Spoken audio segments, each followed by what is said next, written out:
अभी तक आपने बहुत सारे आर्टिकल सुने होंगे जहाँ पे मोदी जी क्यों चाह रहे हैं कि हम सोना कम खरीदें, ठीक है? तो बहुत सारी नॉलेज आपको आ भी गई होंगी, बट यहाँ पे हम थोड़ा बहुत डिटेल में पढ़ेंगे और थोड़ा बहुत आसानी से समझने की कोशिश करेंगे। मेरा नाम है सैयद शुजातुल्लाह है, मैं तेलंगाना स्टेट से हूँ और मेरा PSAR ऑप्शनल है सोसिन IAS अकेडमी पे। वहाँ पे टेस्ट सीरीज़ ऑप्शनल और मेंटरशिप मैं आपको पर्सनली दूंगा। आप वहाँ पे आके मिल सकते हैं या मुझे ऑनलाइन डेमोस्ट्रेशंस भी मैं आपको दे सकता हूँ, सो दैट आपके जो भी ऑप्शन सब्जेक्ट में मैं बहुत सारी हेल्प करूँ और आपको अच्छे मार्क्स स्कोर करने की कोशिश करूँ, ठीक है? तो यहाँ पर आप देख सकते हैं मोदी जी क्यों चाहते हैं कि इंडियंस को गोल्ड कम खरीदने की ज़रूरत है। तो मुझे ये समझ में नहीं आ रहा है कि हमारे पास गोल्ड मोनेटाइजेशन स्कीम है, सॉवरेन गोल्ड बॉन्ड स्कीम है, ये 2 स्कीम चल रही है।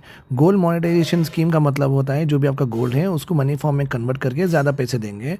सॉवरेन गोल्ड बॉन्ड स्कीम की मतलब होता है कि आपका जो गोल्ड है, आप गोल्ड मत खरीदिए, ये बॉन्ड खरीदिए और जितना आप यहाँ पे पैसा लगा रहे हैं वही पैसे के हिसाब से आपको आगे जाके वही रेट में जो गोल्ड मिलता है वो रेट का गोल्ड आपको पैसे दे देंगे। सो बेसिकली पैसे ही देंगे दोनों में भी। तो यहाँ पे आपको है सो आपके पास है सो सोना यहाँ पे लगाना है, यहाँ पे आपको नया नहीं खरीद के बॉन्ड खरीदना है। तो ये जो स्कीम से ये इस क्या ये स्कीम फ्लॉप हुई है? तो मोदी जी का ये बेसिकली अपील करना है कि गोल्ड मत खरीदिए, इसका मतलब यही होगा कि एक जो स्कीम से दो वो प्रॉपर नहीं चली है, वहाँ पे उतना पैसा नहीं आया, लोगों को वो अपील ज़्यादा नहीं करी है। तो यही हम समझ सकते हैं अगर वो इतना सक्सेसफुल हो जाते हैं, बिकॉज 2015 में ही लॉन्च किए गए स्कीम से हो, फिर वही सक्सेसफुल नहीं हुए तो अभी क्या ही सक्सेसफुल हो जाएंगे।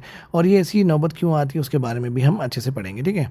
चलिए, तो यहाँ पे ध्यान देख सकते हैं आप, प्रॉपरली दिया गया है कि वॉर तो हो रहा है और ड्रैग भी हो गया है। 3rd मंथ इजराइल और ईरान दोनों लड़ रहे हैं, यूएस भी हेल्प कर रहा है, नो क्लियर एंड, और आगे जाके ख़त्म भी होगा किसी को पता है नहीं। पर प्राइम मिनिस्टर मोदी जी ने ये कहा है कि इंडियंस को आप टाइटन करिए आपके बेल्ट्स के, फ्यूचर में कुछ क्राइसिस आने की चांसेस हो सकती है, तो बेटर है कि हम टाइटन टाइटन करें अपने बेल्ट्स और कि हम और एक ऐसी पैंडमिक ना देखें। वर्क फ्रॉम होम हो सकता है तो पॉसिबली वो करिए। अवॉइड अननेसरी फॉरेन ट्रैवल, नहीं जाने की कोशिश करिए जहाँ पे हमारे फॉरेन एक्सचेंज रिजर्व्स बच जाएंगे। और गोल्ड भी कम खरीदिए और consume less fuel, personal vehicle use मत करिए और RTC बस हो या पब्लिक ट्रांसपोर्ट यूज़ कर सकते हैं। और वर्क फ्रॉम होम करने की कोशिश करिए जहाँ पे आप फिर से ऑफिस जाने के लिए तेल ज़्यादा यूज़ नहीं करेंगे। ये अपील होने के बाद में, ये तो पब्लिक इवेंट में दिया गई अपील है, वो हैदराबाद में दी थी, उसके बाद में सेम टू सेम उन्होंने अपील दी थी वडोदरा में, गुजरात में। ओके, तो यहाँ पे एक सिंबॉलिक मोदी जी जिस तरीके से कोविड में लोगों से कभी प्लेट्स और चमचे बजाते थे या कुछ और दिया जलाओ बोलते थे, इस तरीके से किसी भी तरीके से हमें इंगेज तो रखते थे। तो वही तरीके से यहाँ पे भी मोदी जी ये चाह रहे हैं कि सिंबॉलिक मास पार्टिसिपेशन करना बहुत ज़रूरी है। ओके, नेशनल कॉज के लिए, और ज़रूरी भी इसलिए कि फंडामेंटल जो ड्यूटीज़ होते हैं पार्ट 4 ए में है, यहाँ पे ये प्रॉपर्ली लिखा गया है।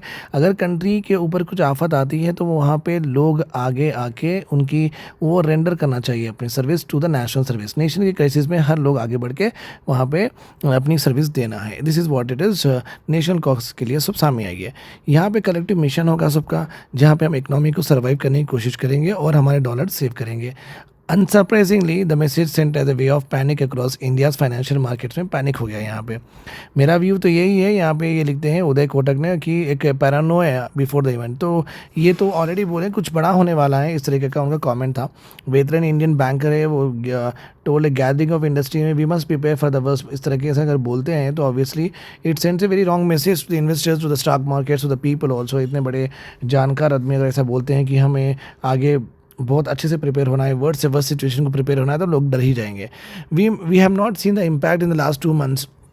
उन्होंने ये भी कहा है कि मिडिल ईस्ट वार की वजह से जो ईरान इसराइल की वार हो रही है, जहाँ ज़्यादा इम्पैक्ट हमारे कंट्री पे अभी नहीं पड़ा है। एनर्जी प्राइस के ट्रांसमिशंस भी ज़्यादा नहीं हुए, अब तो 3-3 रुपये बढ़ गए हैं बहुत पेट्रोल एंड डीजल। बट ये आने वाला है, ये आएगा, ये बड़ा आएगा। ओके, कंज्यूमर अभी फील नहीं करे हैं मगर आगे फील करेंगे। अगर इस तरीके से डराएंगे सर आप उदय कोटक सर, तो हम कहाँ जाएंगे? इंडिया वल्नरेबिलिटी स्ट्रेट फॉरवर्ड, हमारी वल्नरेबिलिटी स्ट्रेट फॉरवर्ड इसलिए क्योंकि हम इंपोर्ट ही ज़्यादा गोल्ड इतना 90% इंपोर्ट करते हैं और 80% क्रूड ऑयल इंपोर्ट करते हैं, तो हमारी ज़्यादा डिपेंडेंसी बाहर है ही, हम कुछ नहीं कर सकते हैं। तो आप देख सकते हैं इंडिया रफली 90% ऑफ हम क्रूड ऑयल इंपोर्ट करते हैं, हमारा half of its gas needs करते हैं। स्टेट ऑफ होमरूज कभी खोल रहा है ईरान, कभी बंद कर रहा है, तो वो एक चोक पॉइंट हो गया है जहाँ पे वर्ल्ड्स का ऑयल 20% का ऑयल फ्लो होता है। It has been shut more than 2 months हो गए, उसको शट किया गया है। Indian import bill has ballooned by billions. तो इंडियन के जो भी होलसेलर थे वो अलग अलग जगहों से बहुत सारा ख़रीद रहे हैं, और पेट्रोल वो भी हायर प्राइसेस से ख़रीद रहे हैं। एयर फेड्स और पेट्रोल नहीं रहने की वजह से एयरलाइंस के फेड्स भी बढ़ गए हैं और वहाँ पे भी airline pass on fuel cost भी बढ़ गया है। Overseas holidays are becoming more expensive हो गए हैं। गोल्ड इंपोर्ट जो भी देख रहे हैं आप, क्रोनिक ड्रेन हो रहा है फॉरेन एक्सचेंज में। ये अब फ्रेश टारगेट्स हो गए हैं जब गवर्नमेंट शार्पली इस वजह से गवर्नमेंट ने रेज़ कर दिया है कि duties on gold and silver to 15% तक आपको अब चार्ज लगेगा। तो गोल्ड और सिल्वर महंगा हो गया है। जब शुरू हुआ था ईरान और इजराइल का बात, तो इस लोग ये एक्सपेक्ट कर रहे थे कि चलो भाई टेम्परेरी शॉक होगा, बाद में ये लोग बंद कर देंगे लड़ाई, तो ये 3 3 महीने चलती बोल के किसी भी। और अर्नब गोस्वामी ने ये तो प्रेडिक्ट किया था कि अप्रैल 15 तक ये नहीं रहेगा, इस तरीके से उन्होंने कहा था। अप्रैल 15 हो गई, मई 15 आ गई, अभी भी कबार चल रही है। हमें प्रोलॉन्ग क्राइसिस में एक टेम्परेरी शॉक हम जो समझते थे वो प्रोलॉन्ग क्राइसिस में बदल गई है। अगर ये होता है, इंडिया बहुत वर्स्ट हिट होने वाला है because of this state of होमरोज। ओके, सो जल्द से जल्द EAM अपने जयशंकर साथ जो लेज़र आंखें रखते हैं, वो किसी ना किसी तरीके से ईरान से बात करके अपनी शिप, तो आपको वैसे तो आपको पता ही है कि कल ही अपनी एक इंडियन शिप को उन्होंने मार गिराया है, तो वो लोग किसी की नहीं सुन रहे हैं और सुनना भी नहीं चाहते, बिकॉज उनकी सर्वाइवल की बात है तो क्यों ही सुनेंगे। ओके फाइन, तो कॉमन होगा। बिहाइंड मोदी जी की ये अनयूजुअली डायरेक्ट अपील जो थी ना, डीपर एंग्जाइटी थी दिल्ली में, India is running out of dollars. जैसे कि हमारे 1991 में जब नरसिम्हा राव का पीरियड था, और वहाँ पे जब वो PM थे और मनमोहन सिंह जब फाइनेंस मिनिस्टर थे, 1991 में जिस तरीके से हमारे पास फॉरेन एक्सचेंज क्राइसिस हुआ था, वो क्राइसिस यहाँ पे होने की आशंका है। But demand for dollar is beginning to outstrip supply at an uncomfortable pace. हमारे पास है बट बहुत ज़्यादा ही रेट से जा रहा है पैसा।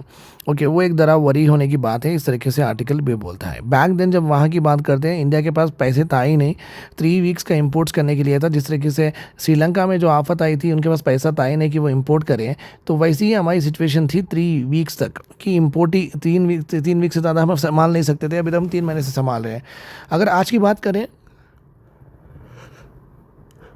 तो हमारा अभी जो फॉरेन एक्सचेंज रिजर्व है वो 690 बिलियन हो चुका है, एवं द वर्ल्ड बिगेस्ट है, और enough to finance India's good imports for 11 month तक हम फाइनेंस कर सकते हैं, जो एमिनेंट रिस्क नहीं है। ओके, बट प्रेशर्स तो है, उसको हम नंदलेंस हम उसको इग्नोर नहीं कर सकते हैं।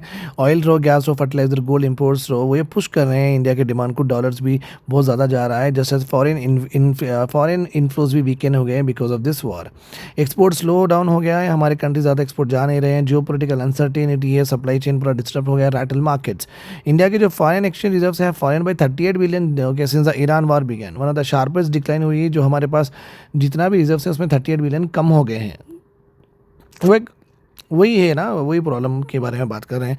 पेट्रोलियम मिनिस्टर अगर आप देखेंगे, हरदीप सिंह पुरी ने कहा है कि आप काम रहिए, अपने नफ्स को होल्ड करिए, फ्यूल की कोई शॉर्टेज नहीं है।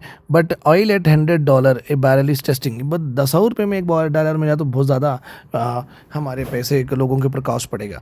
मोदी जी का ये कमेंट जो मोदी जी ये कह रहे हैं, मोदी जी कमेंट जो करे हैं, प्रेशर हो सकता है गवर्नमेंट फिजिकल फाइनेंसेस पे, वो टिपिंग पॉइंट तक आ गया है, वो गिरने आ रहा है।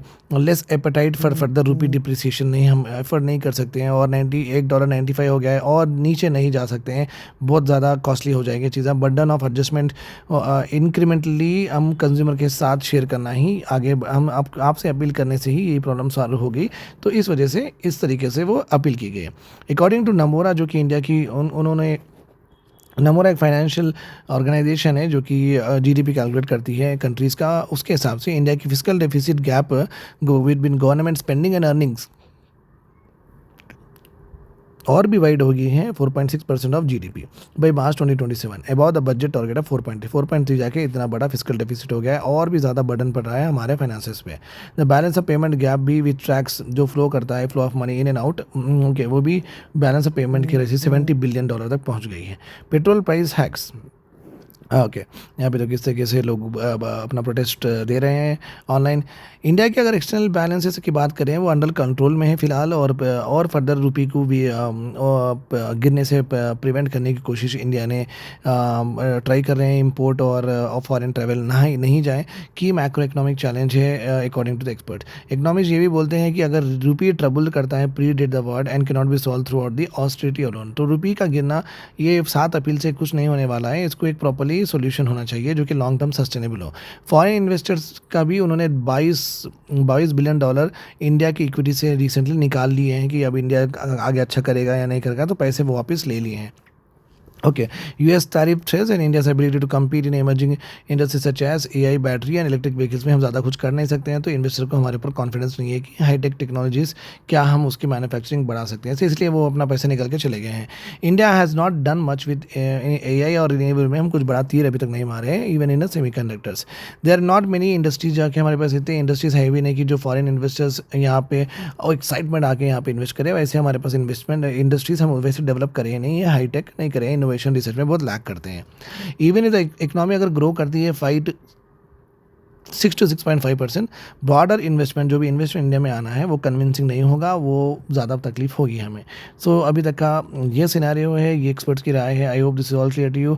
Do watch my channel and do share to all of your friends and have a nice day. Do join the PSI classes, test season mentorship. I'll be always there with you to help you out in the examination.